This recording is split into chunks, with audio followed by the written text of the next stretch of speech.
నేను ఒకసారి నా ప్రారంభం చెప్పే కదండి, నాకే కనపడతాయి ఇలాంటివన్నీ. ఓసారి నేను ఎక్కడి నుంచో వస్తున్నాను, లోపల పెళ్ళి అవుతోంది. ఆ తాళి కడుతున్నాడు పెళ్లి కొడుకు. మాంగళ్యం తంతునా నేనా మమ జీవనహేతునా అని ఆయన మంత్రం చెప్తున్నాడు. బయట బ్యాండ్ వాళ్ళు కుర్బాని కుర్బాని కుర్బాని, బలైపోయావు బలైపోయావు బలైపోయావు అని వీడు. ఆ ఎదురుగుండా వాడు ఏం చేశాడంటే పెద్ద పావును అంటించాడు టపాకాయ. అది మా ముత్యాలు తెచ్చిన చొక్కా కూడా కలిపోయింది.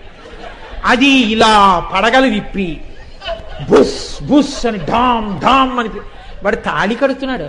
ఈ సర్పం ఏమిటి, ఈ కుర్బానీ ఏమిటి, వాడు తాళి కట్టడం ఏమిటి, అక్కడ కూర్చున్న వాళ్ళు గులాబీ రేకులు విప్పి తొక్కేయడం ఏమిటి, తినడం ఏమిటి, పూరేకులు ఏమిట్రా ఇది అక్కడికి వెళ్ళి ఆశీర్వచనానికి రండి ఆశీర్వచనానికి రండి అంటారు.